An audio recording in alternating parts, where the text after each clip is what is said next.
En el nombre del Padre, del Hijo y del Espíritu Santo. Amén. Ven Espíritu Santo, llena los corazones de tus fieles y enciende en ellos el fuego de tu amor. Envía, Señor, tu Espíritu y todo será creado y se renovará la faz de la tierra. Espíritu Santo, fuente de luz, ilumínanos. Lectura del libro de Jeremías. Si tú quieres volver, oh Israel, dice Yahvé, si quieres convertirte a mí, si alejas de mi vista tus sucios ídolos, ya no tendrás más que esconderte de mí. Si juras por la vida de Yahvé, con verdad, con derecho y con justicia, entonces tú serás para las naciones una bendición y serás su gloria. Porque así habla Yahvé a los hombres de Judá y de Jerusalén. Aren profundamente sus campos para que no siembren en la maleza. Oh habitantes de Judá y Jerusalén, circuncídense por Yahvé y purifiquen sus corazones, no sea que mi ira se propague como el fuego y arda, sin que nadie pueda apagarla a causa de sus malas acciones. Palabra de Dios, te alabamos, Señor. Hoy que estamos en oración, pedimos a Dios que nos conceda la gracia de poder tener un corazón recto, de poder disponernos a la voluntad de Dios a través de este curso, que va a ser de mucha abundancia para nuestros servicios en la iglesia. Yo les pido que nos dispongamos con un corazón sincero, con un corazón arrepentido, a formarnos en la fe, y que todo lo que aprendamos a través de estos 4 módulos sea para gloria del Señor, y que esto lo compartamos en nuestras comunidades, sobre todo con los más necesitados. Y cuando me refiero a los más necesitados, hablo de aquellas personas que, aunque tienen recursos para vivir, están necesitados de la fe, están necesitados de la gracia, están necesitados del perdón.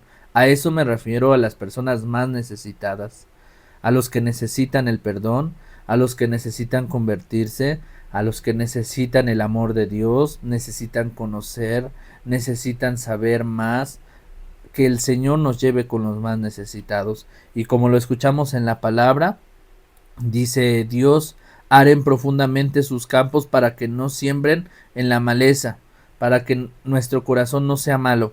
Y dice: oh habitantes, purifiquen sus corazones, no sea que mi ira se propague como el fuego. Hagamos que nuestra vida en el Señor sea una vida santa, una vida en gracia, y a través de lo que aprendamos el día de hoy, hermanos, podamos ser santos, que nuestra vida gire en torno a la gloria del Señor.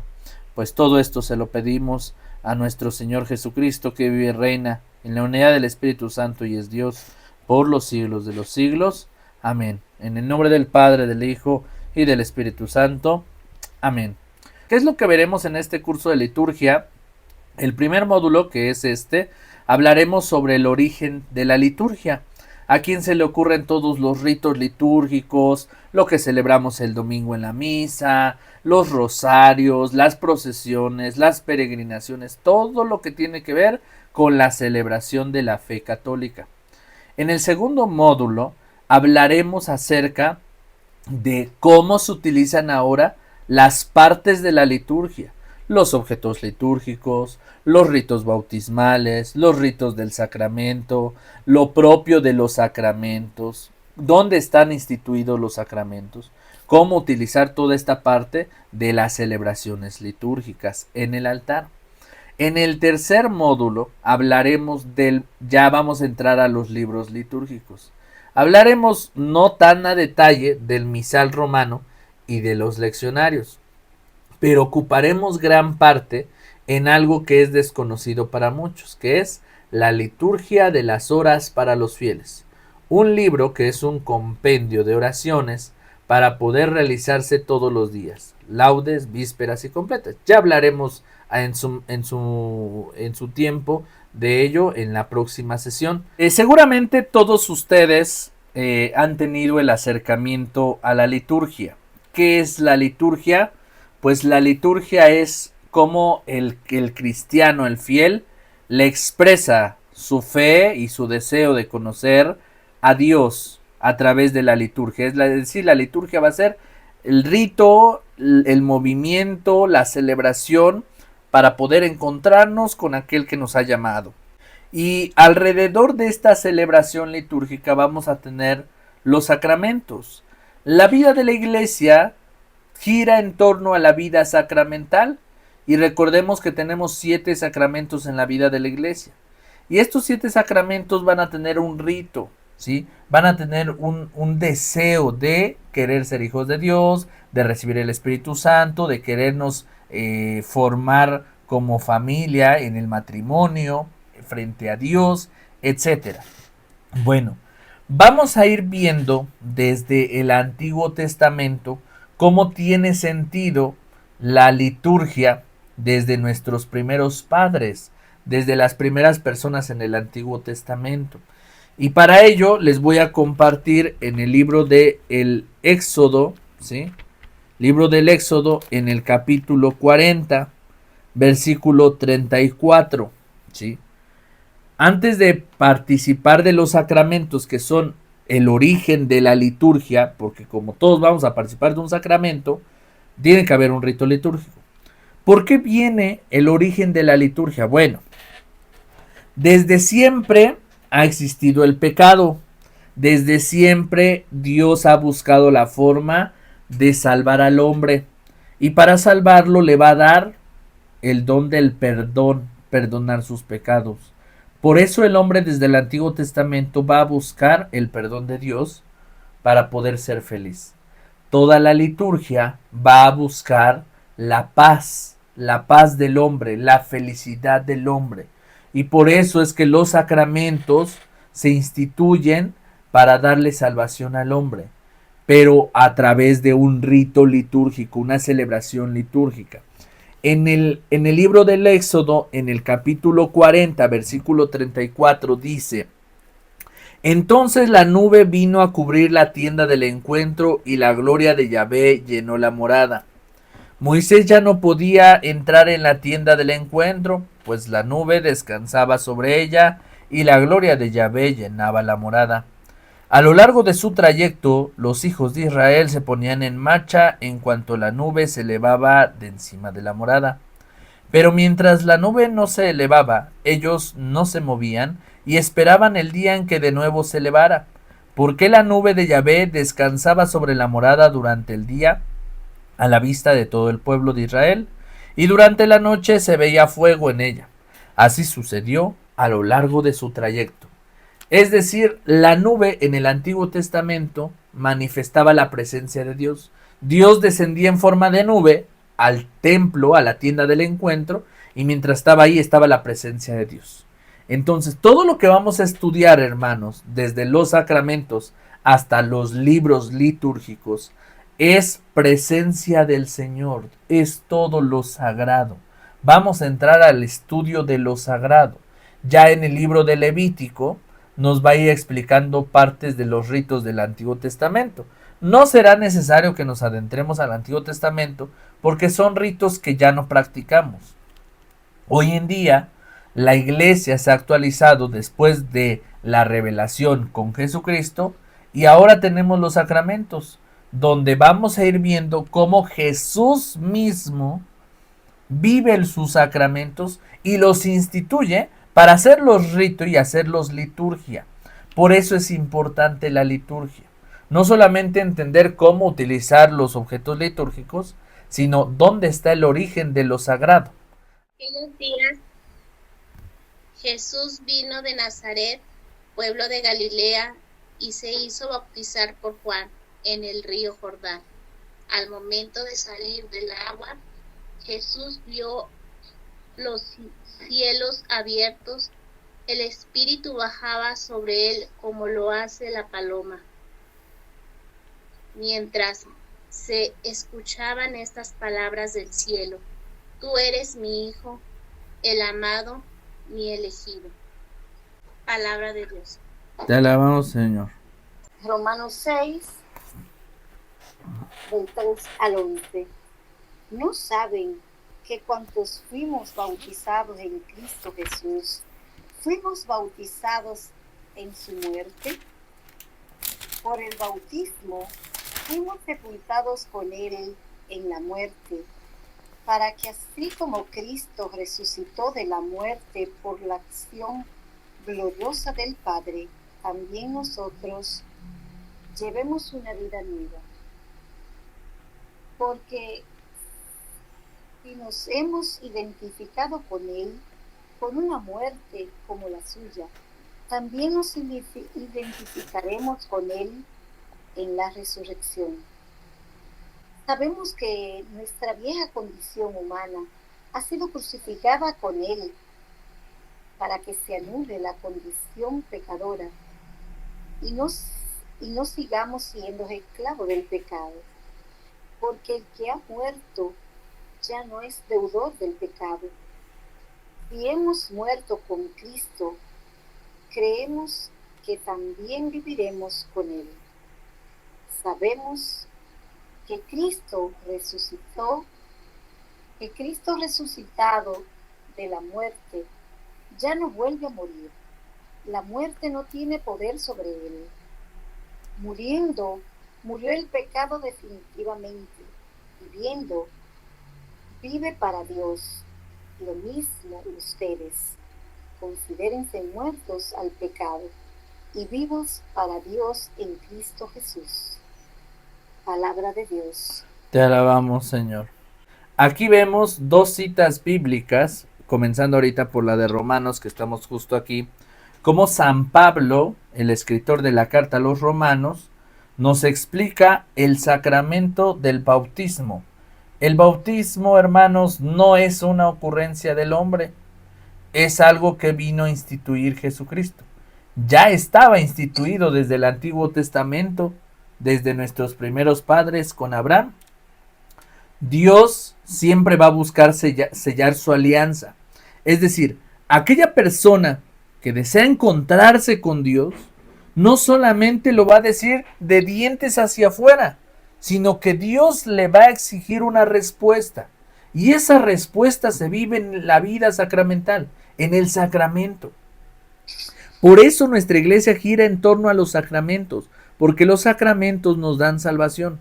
A diferencia de nuestros hermanos protestantes, que pues están faltos de cultura y faltos de salvación, ellos piensan que con alabar y hacer cantos y alabanzas ya estamos salvados. No, existe un sacramento instituido por Jesús para poder recibir el perdón, la gracia.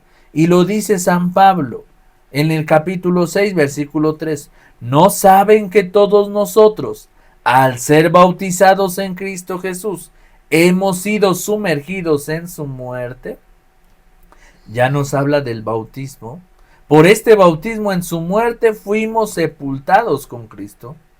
Y así como Cristo fue resucitado de entre los muertos por la gloria del Padre, así también nosotros empezamos una nueva vida. Es decir, el bautismo me va a ayudar a vivir una nueva vida como Jesús, porque en Jesús, por medio del bautismo, soy sumergido en su muerte, pero también soy resucitado como Jesús y puedo tener una vida nueva. Si la comunión en su muerte nos injertó en él, también compartiremos su resurrección. Y termina en el versículo 11. Así también ustedes deben considerarse a sí mismos muertos para el pecado y vivos para Dios en Cristo Jesús. Entonces, tiene un sentido el sacramento. El sacramento es arrepentirnos del pecado para elevarnos vivos para Dios. Cuando vamos a darle gloria a Dios en la capilla, en el templo, en la parroquia, también hay que darle gloria con nuestro cuerpo. Nos iremos dando cuenta a lo largo del estudio de la Sagrada Liturgia, en los ritos, en las oraciones, en los libros litúrgicos, que no se trata solamente de oraciones estructuradas, sino que se trata de que nosotros, es decir, tú y yo, hermana Viridiana, hermana Juana, hermano Alfonso, Miguel, Virginia, cada uno de nosotros somos la misma liturgia. Es decir, hermana Viridiana, hermano Miguel, son más importantes que el misal romano. Ustedes son más importantes que la oración, porque nosotros como hijos de Dios somos esta ofrenda que se eleva ante Dios para hacer la oración. Y aunque hay ciertos ritos, ciertas reglas, algunas no se van a llevar a cabo como normalmente se tendría que hacer. Va a haber ciertas cosas que no se van a realizar al pie de la letra. Hay que ser prudentes en la liturgia. Sin embargo, recuerden que la acción más plena para Dios en la liturgia eres tú. Entonces, ¿qué vale más? ¿Saber leer bien, sin faltas de ortografía al momento de leer las lecturas? ¿O que yo sea una persona que durante la semana me porté bien en mi casa, en mi trabajo, hice las cosas bien? Pues vale más el tener una buena actitud, ¿sí? Esto vale más, hermanos. El que podamos ofrecer nuestra vida a Dios. Y que el domingo cuando vayamos a misa, digamos, Señor, pues tú que conoces todo y tú que conoces mi vida, sabes lo que me ha costado, hoy vengo a ofrecerte esto. Esta semana me ha ido así. Esta semana no me ha ido tan bien. Esta semana me ha ido muy bien y te agradezco. Esta semana me ha tocado padecer la enfermedad. Esta semana me ha tocado padecer la economía. Esta semana me ha tocado alegrarme por un hijo. Esta semana me ha tocado alegrarme por un pariente, por un familiar que estaba enfermo y ya salió del hospital, ya se sanó. Bueno, eso le vamos a ir a presentar al Señor en el altar. Y eso es más importante, lo que llevamos en nuestro corazón. Nosotros somos esa ofrenda que nos presentamos al Señor en la liturgia. Ya la liturgia vendrá siendo parte de los ritos, movimientos, oraciones que la van a conformar, pero el centro de la liturgia es el encuentro de Dios con nosotros. Y la pregunta aquí es, hermanos, ¿cómo me estoy presentando ante Dios? Porque fíjense cómo es muy triste. Hoy me tocaba tener una reunión de pastoral y algo que hablábamos hace un momento era el cómo hay personas en la iglesia que siempre asisten, siempre participan, están adentradas a la formación, pero cuando les pides alguna cooperación, algún donativo, no lo dan. Se hacen que la Virgen les habla. Y nos ha tocado algunos casos aquí en nuestra comunidad y por eso es que lo exponemos en la mesa de la reunión pastoral, ¿no? Porque las personas que están evangelizadas son las que más les cuesta ayudar a la iglesia en sus necesidades. Y entonces, a pesar de que hay personas muy preparadas, a veces prepotentes, de que yo sé mucho de Biblia, yo sé mucho de Dios, pero la pregunta es ¿cómo está tu corazón? ¿Cómo está tu generosidad? Y esto ya lo he hablado en el curso de ministros extraordinarios, que tenemos que ser generosos. Dios nos pide generosidad. La pregunta es, ¿soy generoso? Porque podrás saber mucho, podrás tomar muchos cursos, podrás ser muy inteligente y tener las mejores capacidades, pero pues si no eres una persona generosa, pues ahí estamos como que un poquito mal en este sentido de cómo celebramos la liturgia, porque hay personas que se van mucho por los ritos litúrgicos, que tiene que ser así, así, así, pero a la hora de la hora, pues no son personas coherentes, ¿sí? Y tomando ahora el Evangelio de San Marcos para concluir nada más la parte del bautismo, cómo van a comenzar los ritos. Tenemos a Marcos en el capítulo 1, versículos del 9 al 11, que escuchábamos hace un momento, que nos compartía nuestra hermana, en el versículo 9. En aquellos días Jesús vino de Nazaret, pueblo de Galilea, y se hizo bautizar. Jesús se bautiza. Si nosotros queremos seguir a Jesús, vamos a hacer lo que Él también hacía. Si nos mostró Jesús su rostro revelador, divino, su rostro misericordioso, ¿ustedes por qué creen que la gente seguía a Jesús? Pues porque con Jesús se sentían bien, se sentían felices, no te preocupaba nada. ¿Ustedes creen que a los apóstoles les preocupaban las cosas? No, por eso querían estar siempre con Jesús. Porque con Jesús no se preocupaban por qué vamos a comer, qué vamos a beber, qué vamos a vestir, dónde vamos a dormir. Con Jesús no había preocupaciones. y Jesús se hace bautizar por Juan en el río Jordán, y si Jesús se hace bautizar, yo me tengo que bautizar. Es la ley lógica del seguidor fiel al que seguimos, ¿no? Es como ustedes si siguieran a cualquier otro influencer, a otro famoso, pues van a buscar ser como él. Ay, pues si el famoso o tal artista se pintó el cabello, pues yo también me lo voy a querer pintar, porque yo soy un seguidor de él. Bueno, en Jesús, los que seguimos a Jesús, los que creemos en sus palabras de vida eterna, haremos lo que él hace, y es el bautismo. Él se hace bautizar por Juan en el río Jordán. Al momento de salir del agua, Jesús vio los cielos abiertos, el Espíritu bajaba sobre él como lo hace la paloma. Entonces, en este sacramento tiene que existir un rito para poder recibir el Espíritu.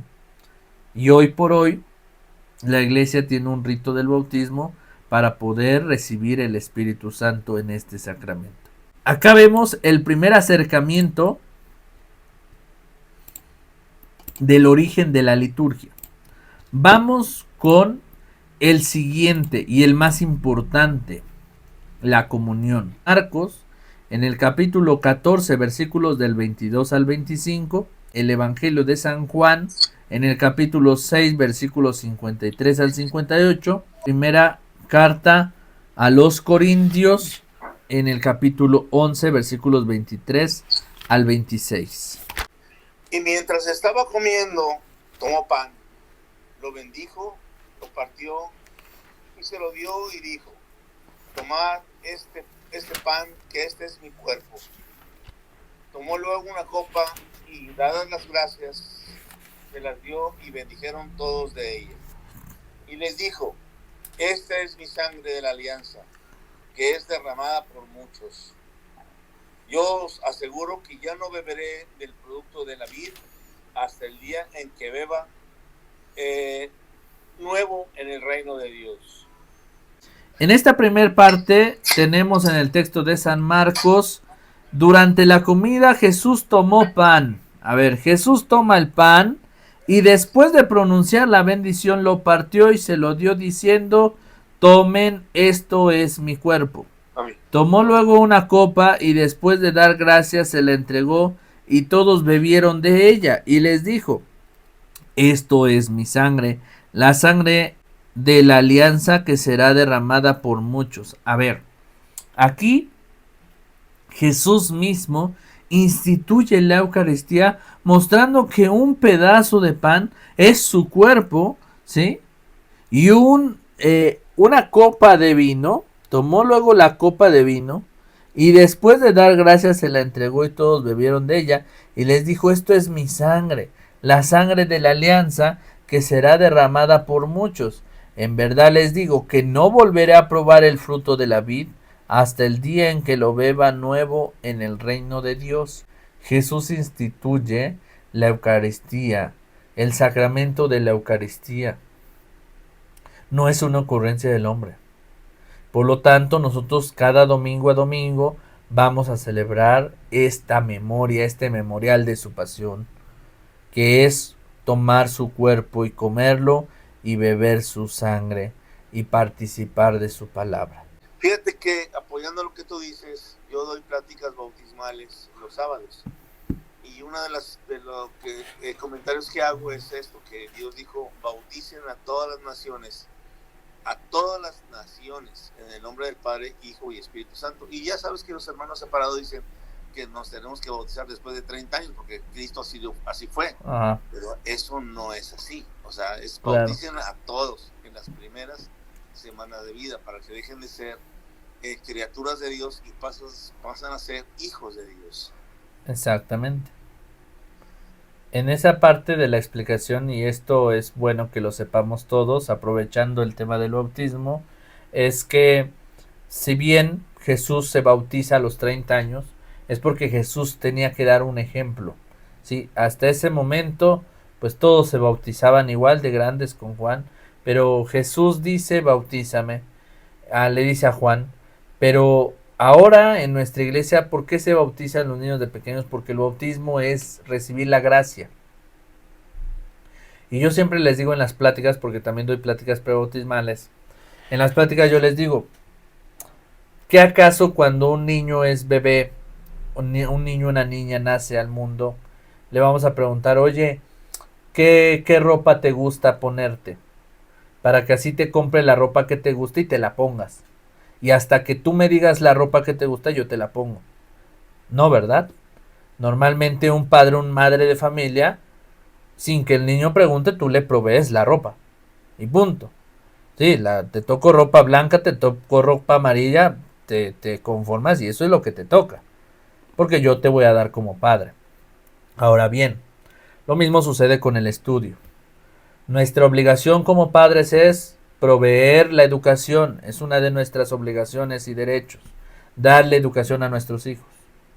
¿Qué acaso si Dios te dijera, mira, en el futuro tu hijo va a ser panadero?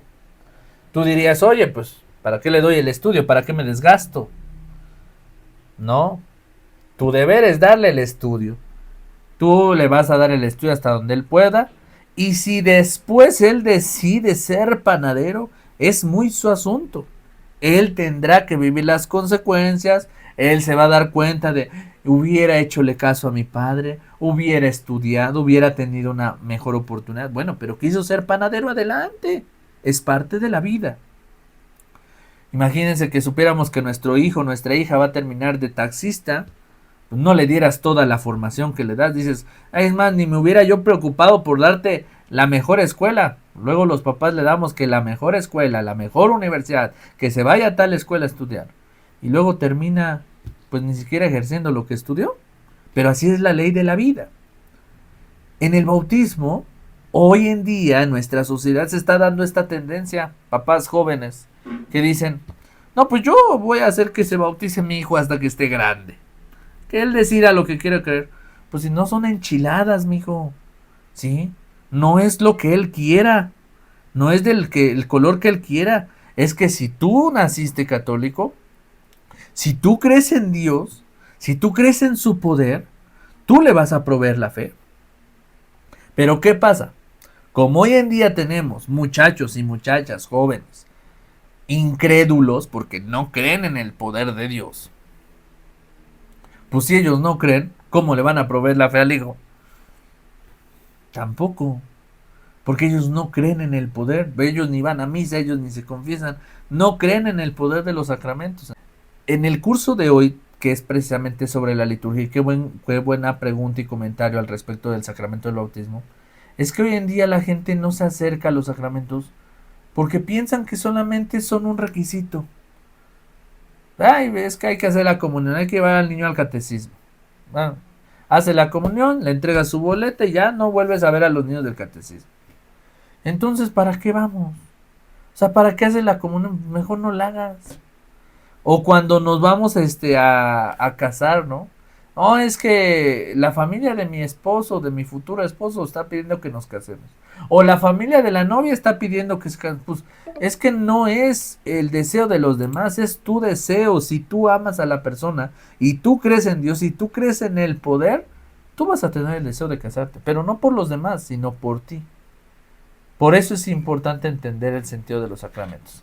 Yo recibí esta tradición del Señor, a que a mi vez les he transmitido, que el Señor Jesús, la noche en que fue entregado, tomó el pan, y después de dar gracias, lo partió, diciendo, esto es mi cuerpo, que es entregado por ustedes. Hagan esto en memoria mía. De la misma manera, tomando la copa después de haber cenado, dijo, esta es la nueva alianza de mi sangre. Siempre que beban de ella, háganlo en memoria mía. Así pues, cada vez que comen de este pan y beben de la copa, están proclamando la muerte del Señor hasta que venga. Palabra de Dios. Te alabamos, Señor. Muy bien. En este apartado nuevamente San Pablo nos vuelve a reiterar lo que ya hemos visto con San Juan, Pero ahora, de manera más específica, en el versículo 26, dice, fíjense bien, cada vez que comen de este pan, entonces tenemos que comer de este pan, y beben de esta copa, de beber la sangre de Cristo, están proclamando la muerte del Señor hasta que venga. A ver, no se trata de decir, proclamar la muerte del Señor, es proclamar que Jesús tiene poder, que yo creo en Jesús, que Jesús es mi Salvador. No se trata, como vuelvo a poner el mismo ejemplo, como los hermanos protestantes que dicen, el Señor es mi Salvador, el Señor es mi refugio, a Él toda alabanza y toda gloria, y solamente queda en palabras, solamente queda al aire. No, en nuestra iglesia católica, esa invitación de poder beber de su sangre y comer de su pan, hace que a través de ese acto proclamemos la muerte del Señor hasta que venga. ¿Sí? En el versículo 27 va a continuar San Pablo diciendo, por tanto, el que come el pan o bebe la copa del Señor indignamente, peca contra el cuerpo. O sea, indignamente es los que comulgan cuando están divorciados, están en unión libre, que sus hijos no están bautizados, todos estos pecados. El que bebe y come el pan indignamente peca contra el cuerpo y la sangre del Señor. Cada uno pues examine su conciencia y luego podrá comer el pan y beber de la copa. Esto nos va llevando una cosa con otra. ¿A qué nos va llevando? A entender lo sagrado. Todo lo que tenemos en la Iglesia Católica es sagrado, los sacramentos son sagrados. No nada más es un rito y ya. Es algo que nos va a dar gracia, que nos va a dar eternidad, que nos va a dar salvación. Y por lo tanto hay que comprender la liturgia. Por ejemplo, en la confirmación del Santo Evangelio según San Marcos. 6 días después, Jesús tomó consigo a Pedro, a Santiago y a Juan, y los llevó a ellos solos a un monte alto. A la vista de su aspecto cambió completamente, incluso sus ropas se volvieron resplandecentes, tan blancas como nadie en el mundo sería capaz blanquearlas. Y se les aparecieron Jesús Elías les dijo, y Moisés, en verdad se que lo digo, conversaban con Jesús. Pedro tomó la palabra y dijo a Jesús, Maestro, qué bueno estás aquí. Levantemos 3 chozas, para ti, otra para Moisés y otra para Elías. En realidad no sabía lo que decía, porque estaban aterrados. En eso se formó una nube que los cubrió con su sombra, y desde la nube llegaron estas palabras: Este es mi Hijo, el amado, escúchenlo. Y de pronto, mirando a su alrededor, no vieron ya a nadie. Solo Jesús estaba con ellos. Palabra del Señor. Gloria a ti, Señor Jesús. En el Evangelio de San Marcos se nos presenta el texto breve de la transfiguración, y en el momento de la transfiguración Jesús vive el sacramento de la confirmación. Nuevamente nos citamos en otro suceso de la vida de Jesús mostrándonos que Él se confirma. Y la confirmación es recibir la gloria, recibir un adelanto de la vida eterna. En momento de gracia, de gloria, el Espíritu Santo vuelve a descender sobre nosotros. Y dice que 6 días después de la Pascua, Jesús toma consigo a Pedro, Santiago y a Juan. Los lleva al monte alto, y a la vista de ellos de momento cambiaron sus aspectos de una manera fulgurante, sorprendente, bella, blanca. Y entonces se volvieron tan resplandecientes, tan blancos, como nadie en el mundo sería capaz de blanquearlos. Eso manifiesta lo que va a suceder en la resurrección, es decir, la eternidad. Jesús les muestra a sus discípulos el camino de la gracia y de lo que va a suceder si nos portamos bien, si obedecemos sus mandamientos, si realizamos sus mandatos, lo que Él nos ha enseñado. Eso es un adelanto de la eternidad. Y por eso es que al final Jesús les decía que no le dijeran esto a nadie. En el versículo 9, que ya no lo leímos, dice: cuando bajaban del cerro, les ordenó Jesús que no dijeran a nadie lo que habían visto hasta que el Hijo del Hombre resucitara de entre los muertos. No podían decir nada porque ese era ya un adelanto de la eternidad. Jesús se transfigura, al igual que en ese momento se le aparecen Elías y Moisés, dos personajes, dos personas que también habían participado en la historia de la salvación como los dirigentes del pueblo de Dios. Entonces se instituye el sacramento de la confirmación como esta gracia que nos da para poder seguirlo hasta las últimas consecuencias. ¿Y qué pasa en ese momento de la transfiguración? Dice que en eso se formó una nube. ¿Se acuerdan de lo que hablábamos al principio? ¿Sí se acuerdan de lo que hablábamos al principio? Que una nube descendía sobre la tienda del encuentro. Y la nube que representaba era Dios. Dios, lo sagrado en el Antiguo Testamento. Y entonces al descender la nube era Dios mismo que decía en la nube: este es mi Hijo, el amado, escúchenlo. Y de pronto, mirando a su alrededor, no vieron ya a nadie, solo Jesús estaba con ellos. ¿Sí?